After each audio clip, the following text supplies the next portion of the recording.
Hello students, आप सभी का स्वागत है मालवी एकेडमी में। तो आज हमारे 29 अक्टूबर है और आज हम लोग 29 अक्टूबर के एडिटोरियल एनालिसिस को देखने जाएंगे। ओके, देखने चलेंगे। Okay, we will see. So बार बार आपको यही कहा जाता है कि आप अगर एडिटोरियल एनालिसिस को टेकन फॉर ग्रांटेड लेते हो कि अरे यूँ ही है, ऐसे ही हो जा रहा है, बीत जा रहा है, तो हो सकता है कि इस एडिटोरियल से आपका कोई प्रश्न ना आए, आपका कोई मतलब आपका कोई सवाल ही ना आए, या फिर ये एडिटोरियल ना ही आए। ठीक है, इतना तो एकदम रूट में जाके हम आपको ये नहीं बोल रहे कि अच्छा यही एडिटोरियल पढ़ो तो यही एग्जामिनेशन में आएगा। आपको जो एक नॉर्मल से बात कहा जा रहा है, आपको जो एक सिंपल से बात कहा जा रहा है, ठीक है, कि आप हमारे जो भी पढ़ाए जा रहे हैं उसका आप कंटेंट को देखो और आप सीखो कुछ। कंटेंट बदलता रहता है बेटा। ठीक है, आज मैं ये पढ़ा रही हूँ, कल मैं वो पढ़ाऊँगी, क्लैट में कुछ और सवाल आएगा। ठीक है, कंटेंट बदलता रहेगा, बट जो चीज़ नहीं बदलेगा वो क्या है? आपके सीखने का तरीका, एग्जामिनर के क्वेश्चन पूछने का तरीका। ठीक है, तो बस अगर आप कंटेंट पे जा रहे हो कि मैम कंटेंट तो अब हम क्यों पढ़े, थोड़ी ना यही वाला आएगा, तो नहीं, ये नहीं आएगा। पर आपको सिखाया जाता है कि कैसे आप एक पैसेज को सॉल्व करोगे, कैसे आप में वो गट्स होगा, कैसे आप में वो हिम्मत होगा कि कितना भी कठिन प्रश्न क्यों ना आ जाए, आप सही से सही जवाब उस प्रश्न का दोगे, है ना। एस्टिमेटेड जवाब नहीं, ठीक है, सही जवाब। एस्टिमेटेड नहीं कि अच्छा ये भी हो सकता है, अच्छा वो भी हो सकता है, जो सही होता है वो। ठीक है, ठीक है, समझ में आया? चलो हम एक एक लाइन को पढ़ेंगे और एक एक चीज़ को समझेंगे। और एक चीज़ जो आपके टाइम एनहांस, जो आपके टाइम मेंटेनिंग क्राइटेरिया को एनहांस करेगा कि आप अपने टाइम को कैसे मेंटेन कर पाओगे। ठीक है, ये तो पढ़ते रह जाएंगे, हम लोग पढ़ते ही है, पढ़ेंगे। एक व्यक्ति जब हर एक लाइन को पढ़ते हैं और अपने दिमाग में वो लाइन के मीनिंग ट्रांसलेट करके अपने दिमाग में घुसाते हैं। ठीक है, मैं ये नहीं कह रही हूँ कि आप ये पढ़ो फिर जाके क्वेश्चन करो। मैंने बहुत सारे बच्चों को पढ़ाया है क्लैट के लिए, जिनको पहले क्वेश्चन देख लेते हैं ना वो लोग, फिर उसके बाद अगर जाके पैसेज को पढ़ते हैं तो क्या होता है, जो क्वेश्चन में जैसा सवाल पूछा गया है वो सवाल उस व्यक्ति के दिमाग में रह जाता है। तब वो क्या करते हैं, वही सवाल से रिलेटेड चीज़ें वो ढूंढते हैं। सारे पैसेज पढ़ते ज़रूर है, पर वही सवाल का जो कीवर्ड्स होता है या फिर सवाल का जो मतलब होता है, कीवर्ड्स तो होता ही है, वो कीवर्ड से वो पैसेज में चीज़ें ढूंढने की कोशिश करते हैं। समझ में आया? तो ये भी आपका एक तरीका हो सकता है to get a very good marks in a passage or to attempt passage in a very good manner। ठीक है, तो ये चीज़ आपको देखना है, ये चीज़ आपको संभालना है, ये चीज़ आपको अपने में इनकलकेट करना है कि हम अच्छे से पैसेज को पढ़ेंगे और अच्छे से पैसेज को कंप्लीट करेंगे। ठीक है, okay. Now the seller greeted me warmly and welcomed me into his office. जो सेलर है वो मुझे वार्मली ग्रीट किया है, मुझे वेलकम किया अपने ऑफिस में। अब क्या होगा, अगर आप हर एक लाइन के मीनिंग को तुरंत के तुरंत ट्रांसलेट करके अपने दिमाग में नहीं बैठाओगे तो आप ये चीज़ भूल जाओ कि आप 5-6 मिनट में एक पैसेज को कंप्लीट कर लोगे। ठीक है, फिर वो इम्पॉसिबल हो जाएगा एक पैसेज को कंप्लीट करना 5-6 मिनट में। चलो 2 घंटा टाइम है, 4 टॉपिक हैं, इंग्लिश से आपका 24 सवाल आता है। ठीक है, ओके, 4 पैसेज 6 क्वेश्चन। ठीक, 4 पैसेज 6 क्वेश्चन मतलब एक पैसेज पढ़ने में आपको कितना मिनट लगाना है? 30 minutes. 4 6 24, 4 7 28। You have 7 minutes in total, 7.5 minutes. Okay, 2 minutes, आप 2 मिनट को डिवाइड करो, half and half, 7.5 minutes you are having. So अगर आप ये सोच रहे हो कि आप पूरा पैसेज को एक बार पढ़ोगे फिर उसके जाके क्वेश्चन के साथ साथ पैसेज को पढ़ोगे, वो नामुमकिन है। ठीक है, सो आप एक कोशिश करो कि जब आप एक एक लाइन पढ़ते हो, एक एक लाइन के मीनिंग आप तुरंत के तुरंत तभी जाके ट्रांसलेट करके अपने दिमाग में बैठाओ, अपने दिमाग में उस चीज़ को घुसाओ, ताकि बार बार हमको पढ़ना ना पड़े। ठीक है, so the seller greeted me warmly and welcome me into his house. Seller ने बहुत वार्मली ग्रीट किया है, वेलकम किया है हाउस में, ठीक है। I had told him I was on the verge of turning 60, the time in one's life when a productive asset Metamorphosis overnight into a Kafkaesque, okay, creature bearing no semblance of to one's previous self। ऐसा एक उम्र में हूँ मैं, 60 उम्र की हूँ, जहाँ पे एक लोग के लाइफ में और चेंजेस नहीं हो सकता है, और कोई फिनोमेना नहीं हो सकता है, और कोई मेटामॉर्फोसिस नहीं हो सकता, और कोई चेंजेस नहीं आ सकता है। आप तो वो बस वेट करिए कि कब मेरा मौत आए, कब मैं ऊपर चली जाऊँ, ऐसे, ठीक है। Now without social security, wealth or medical cover, this phase of one's life is fraught with anxiety about the future for most। तो एक व्यक्ति के पास जब सोशल सिक्योरिटी नहीं रहता है कि मेरे पास ज़्यादा पैसा नहीं है कि मैं अपने ज़िंदगी कैसे गुजारूँ, ठीक है, या फिर मेरे पास उतना पैसा धन नहीं है, मेरे पास सोशल सिक्योरिटी नहीं है, I don't have medical cover, that means medical insurance, तब ये जो एक व्यक्ति की फेज़ होता है लाइफ में 60 साल की उम्र, 60 साल की उम्र में, तो इस फेज़ में आके हो सकता है वो व्यक्ति बहुत घबरा जाता है कि मेरा आगे का फेज़ क्या होगा। या फिर जो व्यक्ति बहुत पहले से, मानो 30-40 साल की उम्र से ही लोग ये सोचने लगते हैं, जिनके पास अच्छा पैसा ना हो, वेल्थ ना हो, for example the lower middle class people, वो लोग यही सोचते हैं, वो लोग इसी में एंजाइटी, इसी टेंशन में रहते हैं कि मेरा उम्र कैसे बीतेगा, मेरा बुढ़ापा कैसे बीतेगा, ठीक है।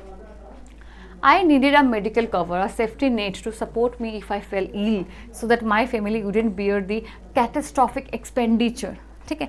तो मैं एक मेडिकल कवर चाहती हूँ ताकि वो मुझे सपोर्ट करे, मुझे सेफ फील कराए जब मैं इल हो जाऊँगा, जब मेरा शरीर जो है वो एकदम, मतलब शरीर मैं खुद सिक हो जाऊँगा, मैं I will in my bed rest और माई डेथ बेड, ठीक है, जब मैं तब, ताकि मेरे फैमिली को जो एक ह्यूज एक्सपेंडिचर है वो ना झेलना पड़े मेरे लिए, ठीक है।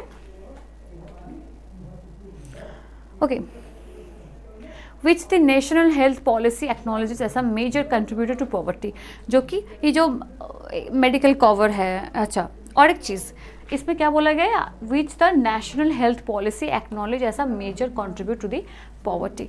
एक तो इस लाइन का मतलब ये हो सकता है कि जो मेडिकल कवर प्रोवाइड करते हैं गवर्नमेंट, आयुष्मान भारत, ठीक है, ये सब जो मेडिकल कवर प्रोवाइड करता है, इससे हो सकता है एक व्यक्ति का बहुत अच्छा हो जाए, ठीक है, इससे हो सकता है व्यक्ति का बहुत भला हो जाए, बहुत कल्याण हो जाए, तो ये पॉवर्टी को एलिमिनेट कर सकता है। या फिर जो व्यक्ति अपने बहुत ज़्यादा पैसा इसमें लगा देता है, इससे वो पॉवर्टी के मुंह पे और ज़्यादा तेज़ी से बढ़ रहा है, ठीक है, मुंह की तरफ। Okay, soothing my frayed nerves, the seller pointed out a society net in the display window, that's for you, it provides medical cover of 5 lakh all paid by government, he said smiling. तो वो जो sales person थे, वो फिर इनको समझाया कि सामने देखिए वो जो सोसाइटी, वो जो डिस्प्ले विंडो के सामने जो सोसाइटी सेफ्टी नेट लगा हुआ है, ओके, दैट्स फॉर यू, वो तो आपके लिए है, और ये 5 लाख प्रोवाइड करता है गवर्नमेंट द्वारा, एक medical cover of 5 lakh, okay, all paid by government of India, he said. Okay, I was transported to a state of bliss, blessing, bliss, खुश, bliss, आराम, कंफर्टेबल, कंफर्ट, ठीक है। तो आई वॉज ट्रांसपोर्टेड, माना मैं ट्रांसपोर्ट हुई हूँ एक स्टेट ऑफ ब्लीस में। It is human not to want to die early and prolong one's life with medical treatment. तो एक इंसान तो वही होता है ना जो बहुत साल तक जीना चाहते हैं, जो ये चाहते हैं कि हम बहुत साल तक जिए, और with the medical cover, okay, मतलब ठीक है, अगर आपके पास मेडिकल कवर है, it's well and good, with medical treatment when once needed, और हम बहुत साल तक जिए, और जब भी मुझे मेडिकल ट्रीटमेंट की ज़रूरत पड़ेगी तब मुझे मेडिकल ट्रीटमेंट दिया जाए। एक व्यक्ति तो यही चाहता है, ठीक है। I immediately reach out for the net but somehow could not get it.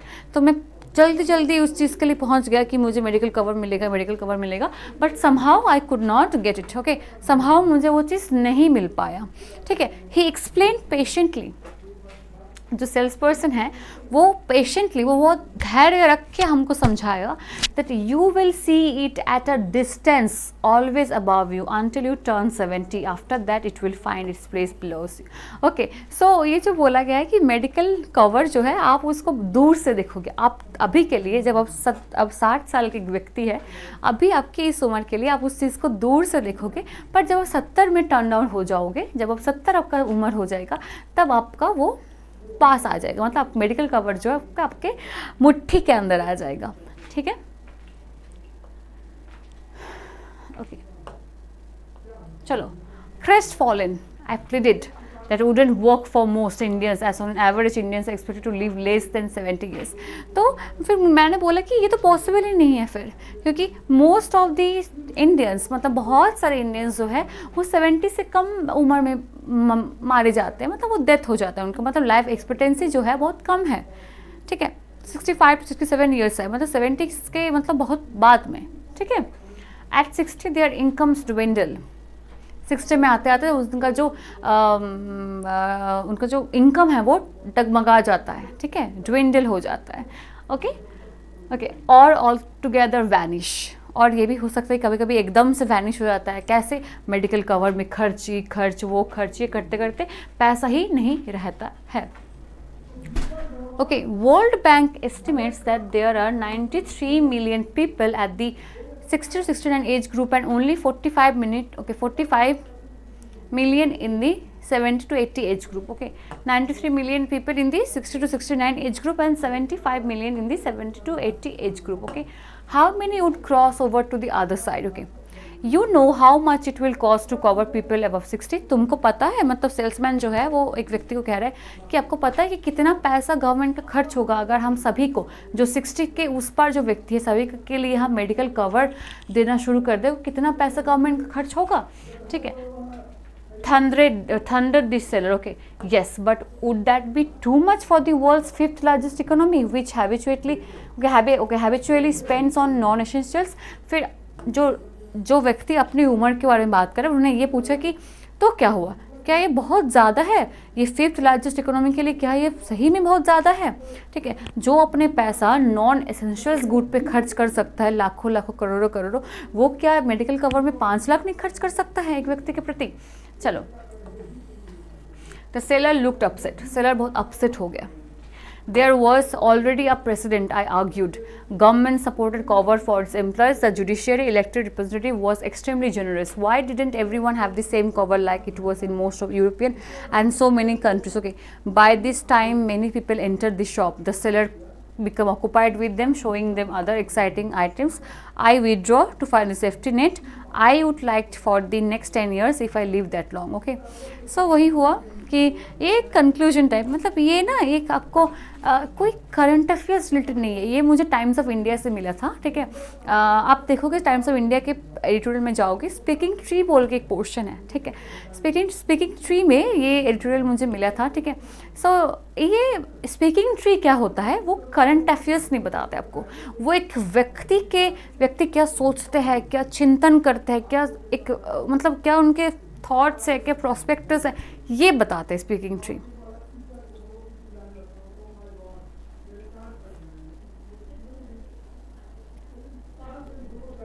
ठीक है, स्पीकिंग ट्री आपको यही बताते हैं। एक मिनट। ओके, सो ये स्पीकिंग ट्री जो है ये आपको एकदम करंट अफेयर्स नहीं प्रोवाइड करेगा कि ये हुआ है, इधर ये हुआ है, ये सब नहीं प्रोवाइड करेगा आपको। ठीक है, ये जो आपको चीज़ प्रोवाइड करेगा वो है कि एक मतलब जैसे कि हम लोग फिलोसॉफिकल एस्पेक्ट से देखते हैं, ईगो सेंट्रिक चीज़ें, हम लोग फिलोसॉफिकल एस्पेक्ट से चिंतन, फिलोसॉफिकल चीज़ें देखें, वही ये भी वही है। ठीक है, not current affairs but something about the humanity, something about to close our, मतलब something about to open our eyes, हमारे आँख खोलने के लिए चीज़ें जो होता है। ठीक है,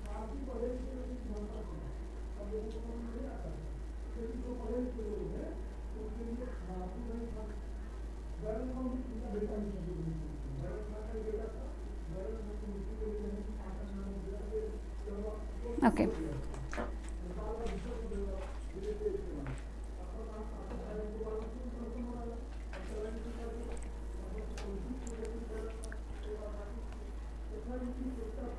Okay, so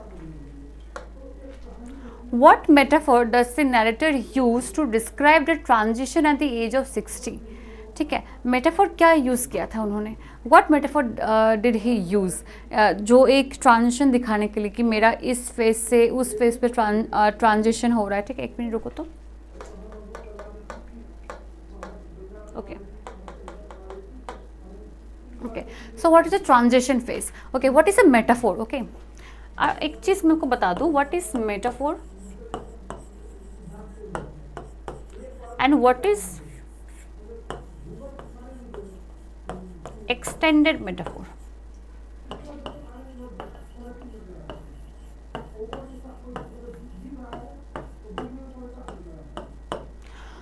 Okay, metaphor is something that when you do the direct comparison between two things. Okay, if I tell that she is the princess of my house, that means कि हम ये नहीं कह रहे कि she is like the princess of my house, हम ये कह रहे कि she is the princess of my house. That means कि वो मेरे घर के प्रिंसेस जैसी नहीं है, वो मेरे घर के प्रिंसेस है. ठीक है, मतलब हम लाइक एस, जैसा तैसा, ये वाला वर्ड हम लोग कम यूज़ करते हैं. ठीक है, ये वाला वर्ड हम नहीं यूज़ करते. फाइन. पर जब हम लोग एक्सटेंडेड मेटाफोर के बारे में बात करते हैं तो वो होता है कि जैसे कि हम यहाँ पे बोला आपको कि she is the princess of my house, तो she is the princess of my house, she is like this और she is like that. when I will extend the describing feature of the princess or the person I am talking about. ठीक है, जब मैं उस चीज़ को describe करना start कर दूंगी, okay, when I will start describing this is this, this is that, तब जाके हमारे क्या हो जाता है, that is what we think about, we says about extended metaphor. ठीक है. So a new beginning, okay, अब Kafkaesque, ये इंग्लिश का वर्ड, आई थिंक ये कोई बोरो वर्ड है. ठीक है, बोरोड वर्ड है. देन अ फाइनेंशियल बर्डन और अ फेडिंग मेमोरी. ठीक है, so obviously he used what a Kafkaesque creature. Okay, one more thing you can use here, you can just eliminate the options. A new beginning, no, कोई new beginning नहीं था. एक व्यक्ति था, 60 साल उम्र के थे, अपने मरने के फेज़ में थे, उनको चाहिए था मेडिकल कवर जो उनको नहीं मिल रहा था, फिर उन्होंने गवर्नमेंट के बारे में बताया. सो ये नहीं था. A financial burden, yes, financial burden से ज़्यादा उन्होंने अपने मेडिकल कवर पे ऊपर फोकस किया है. फाइनेंशियल बर्डन में उन्होंने कम फोकस किया है, इस पर ज़्यादा फोकस किया है ना. So this will also be no, right? A fading memory. He was not having a fading memory. Although he was having a very good memory, and he's not like that कि मैं बीमार हूँ, मैं यूँ. वो बीमार नहीं थे, वो अपने लाइफ में अपनी 60 साल उम्र में थे, वो इल या फिर वो बीमार ऐसे व्यक्ति नहीं थे. वो चाह रहे थे कि वो जब आगे जाके उनका तबीयत ख़राब होगा, वो बेड रेस्ट में आएंगे, कोई भी उनको बीमारी होगा, तब जाके उनको मेडिकल कवर मिले. सो ये तो ठीक है, तो ये तो सही नहीं है. चलो, What does the narrator fear will happen to their family if they fall ill? अच्छा, नैरेटर को किस बात से डर था कि उनके फैमिली को क्या होगा अगर वो इल हो गए. Okay, so they will become wealthy,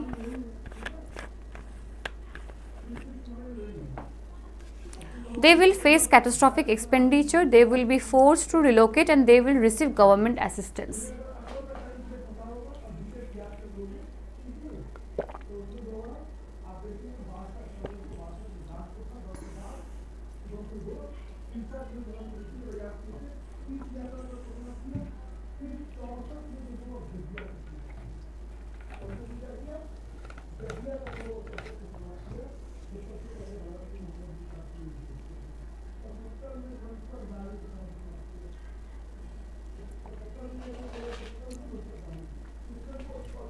ठीक है, सो दे विल बिकम वेल्दी. क्या उनके जाने के बाद वो लोग, मतलब अगर वो अगर वो व्हील हो जाएंगे, उनका तबीयत खराब हो जाए, तो क्या उनके फैमिली वाले रिच हो जाएंगे? नहीं.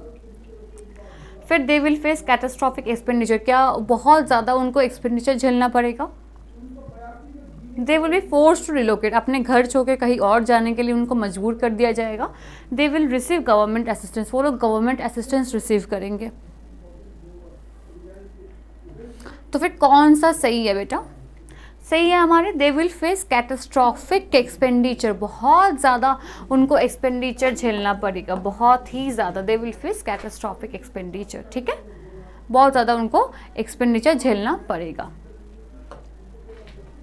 चलो, what condition does the seller place on the availability of the medical cover? Seller ने क्या कंडीशन दिया था ये मेडिकल कवर के अवेलेबिलिटी के ऊपर? सेलर ने क्या कंडीशन दिया था? What was the condition that the seller give?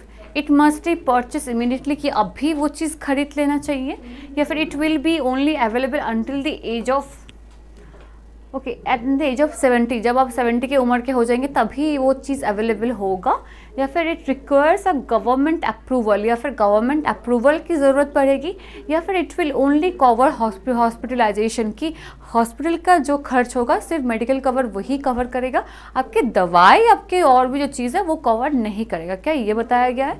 तो आपको बता दूँ इसमें आंसर यही है, it will only be available until the age of 70।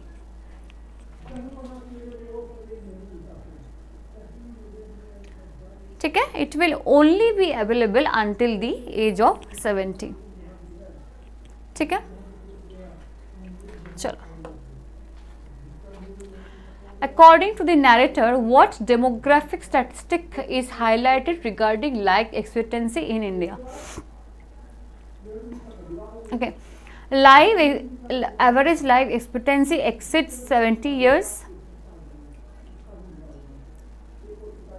Okay, there are more people aged 70 to 80 than 60 to 69. The majority of the elderly population is below 70 or life expectancy is increasing significantly. Okay,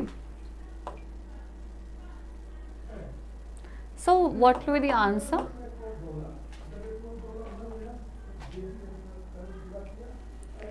Okay, you can see here the answer is, I think okay,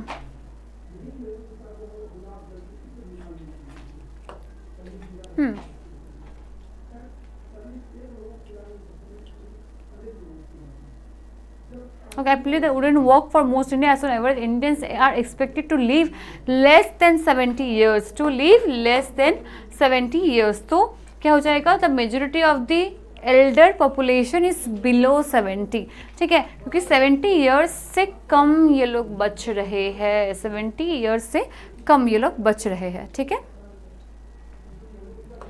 now what argument does the narrator make about government spending? ठीक है, government spending को लेके क्या argument किया है narrator ने हमारे, ठीक है।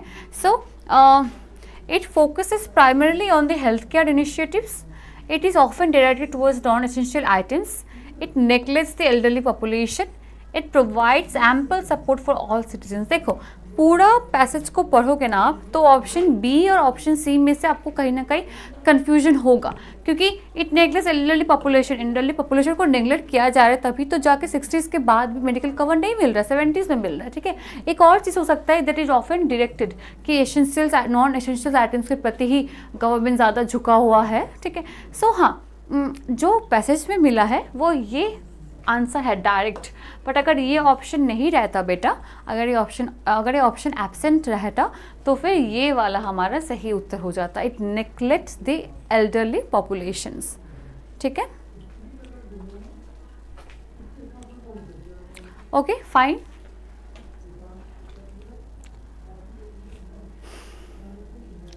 Now what does the narrator suggest about government supported medical coverage? तो नैरेटर ने गवर्नमेंट सपोर्टेड मेडिकल कवरेज के बारे में क्या सजेस्ट किया है? It is insufficient for all citizens, it is available only for poor, it is extremely generous for certain groups and it is recent initiative. Okay, it is insufficient for all citizens, सारे citizens के लिए तो insufficient है ही, है ना, सभी को तो नहीं मिल रहा है ना, कुछ ही लोगों को मिल रहा है। अच्छा, इसको मिल रहा है तो उसको नहीं मिल रहा है, उसको मिल रहा है तो इसको नहीं मिल रहा है ना। तो एक एज ग्रुप में भी मिल रहा है कि सर 60 to 69 ईयर्स को नहीं मिल रहा है, 70 ईयर्स के ऊपर मिल रहा है, ठीक है। तो मिल रहा है, मतलब सारे सिटीजन्स के लिए अवेलेबल है। अब कोई व्यक्ति पहले ही टपक जाएगा, पहले ऊपर चला जाएगा, तो फिर क्या ही कह सकते, क्या ही कर सकते। गवर्नमेंट थोड़ी ना बताया है कि सिर्फ लड़कियों को देना है, सिर्फ लड़कों को देना है, सिर्फ इसको देना है, उसको देना नहीं। गवर्नमेंट ने हर एक चीज़ के लिए बोला है कि सभी को देना है। पर अगर उस उम्र के पहले अगर आप मर जाएंगे तब आपको कैसे मिलेगा? तो ये तो गवर्नमेंट की गलती नहीं है ना कि अब मर गया है। गवर्नमेंट तो अपनी तरफ से सारे सिटीजन्स को देने की कोशिश की है, ठीक है। Now what emotion does the narrator feel when they realize a limitation of the safety net? Okay, so क्या इमोशन नैरेटर ने फील किया जब उनको सेफ्टी नेट के बारे में पता चला? ओके, सो पहले तो एंगर, गुस्सा, रिलीफ, मतलब रिलीफ मिला, crest fallen and indifference, crestfallen and indifference, ठीक है। so what will be the answer? anger, relief, crestfallen, indifference। इसका मतलब होगा crestfallen। crestfallen देखोगे आप, देखो इधर ही लिखा है, देखो crestfallen। so what is the meaning of crestfallen बेटा? crestfallen मतलब होता है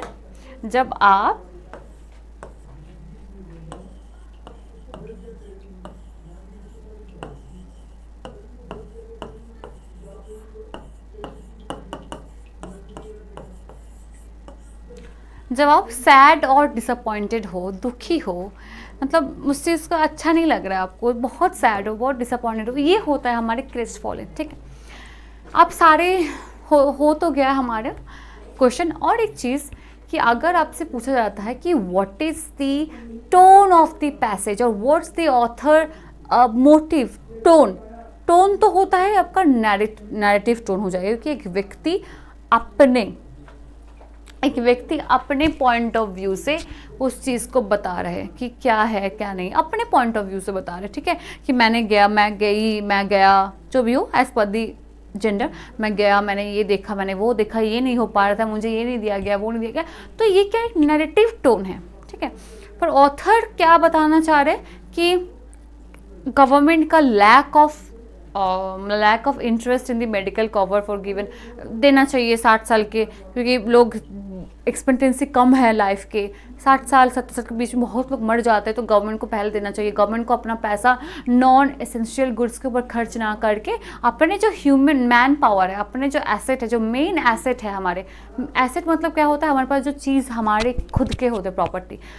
मैन पावर क्या होता है? आपके पास व्यक्ति ही नहीं होगा तो आपके पास आप चीज़ प्रोड्यूस कैसे करोगे, आप चीज़ खर्च कैसे करोगे, आप चीज़ लाओगे कहाँ से? Man power. तो ऑथर ने यही बोला है कि आप खर्चा करो अपने पैसा, मतलब more than non essential goods to the medical cover.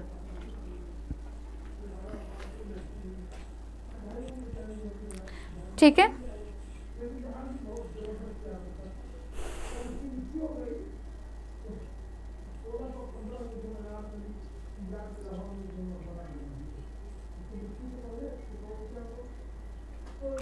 ठीक है। तो यही सब है, यही सब आपको बताया जाएगा, यही सब से पूछा भी जाएगा। और अभी नए नए क्वेश्चन आ ही रहा है कि either 1 2 3 except this except that, either if it's true what will be the answer, either if it is false what will be the answer, which of the argument is not in the passage, which the author is not trying to tell us. तो बहुत सारी चीज़ रहेगा, ठीक है। ऐसे बहुत सारी चीज़ें रहेंगे, तो आपको इन सभी चीज़ों के ऊपर आपको ध्यान देना है, ठीक है। ध्यान दोगे तभी जाके आपका आंसर बन पाएगा एग्जामिनेशन हॉल में, नहीं तो बेटा नहीं बन पाएगा। आप अगर सिर्फ सोचोगे कि एक पैसेज हम 2-3 बार पढ़ लेंगे आपका आंसर आ जाएगा, नहीं आने वाला। एक पैसेज को कितना भी पढ़ो आप, जब तक उस पैसेज का असली मतलब नहीं पता होगा, हर एक लाइन का मतलब नहीं पता होगा, बेटा आप कर नहीं पाओगे, ठीक है, हो नहीं पाएगा, ठीक है। तो ये सारी चीज़ें आप दिमाग में रखोगे, मैम ने ये कहा है, मैम ने ये कहा है, आप इसको कोशिश करो करने का। आप रोज़ प्रैक्टिस करो, अभी भी आपके पास 1 महीना है, जाओ प्रैक्टिस करो, अपना टाइम वेस्ट मत करो। ये टाइम में प्रैक्टिस करोगे ना, अभी टाइम में अपना हार्डेस्ट वर्क दोगे तो आप जाके इतना खुश होगे, तुम देखना जब क्लैट आपका क्लियर हो जाएगा तब देखना कितना खुश आपको लगेगा। अभी हो सकता है बहुत टफ लग रहा हो कि अरे ये भी मेहनत वो भी मेहनत, पर जब आपका हो जाएगा ना, जब क्लैट करने लगोगे, क्लैट आपका क्रैक हो जाएगा, आप देखो कितना खुश है आप, ठीक है। तब वो जो मेहनत आपने किया है वो मेहनत लगेगा ही नहीं, ठीक है। तो इसी के साथ हम क्लास को ख़त्म करते हैं। प्रैक्टिस आपको करना है, रोज़ आपको पढ़ना है, रीडिंग स्किल्स आपको इंक्रीज करना है। रीडिंग स्किल जब तक इंक्रीज नहीं करोगे क्लैट का कोई मतलब नहीं है, ठीक है। इतने सारे रीडिंग, इतने सारे पढ़ने का क्यों दिया जाता है आपको? क्योंकि आप लॉयर बनने जा रहे हो, आपको बहुत चीज़ें पढ़ने पड़ेंगे, आपको रीडिंग स्किल्स इंप्रूव करना पड़ेगा, तभी तो जाके आप एक ऐसा कंपटीशन के एग्जाम को क्रैक करके आप आओगे लॉयर बन के, है ना। आप लॉ के स्टूडेंट्स बनोगे आप, तो रीडिंग स्किल्स तो इंक्रीज करना पड़ेगा। उसी के लिए ऐसा ऐसा क्वेश्चन दिया है, पैसेज बेस्ड क्वेश्चन है। तो कोई ऐसा एग्जाम नहीं है जहाँ पे सारे क्वेश्चन पैसेज बेस्ड हो, सिर्फ क्लैट का ऐसा एग्जामिनेशन है। क्यों है? उसके जॉब प्रोस्पेक्टस के लिए, ठीक है। चलो, ऐसे आप लोग प्रैक्टिस करते रहो, ऐसे अच्छे से पढ़ते रहो। फिर मिलेंगे अगले क्लास में, तब तक अच्छे से रहो। Have a nice day, take care, bye bye.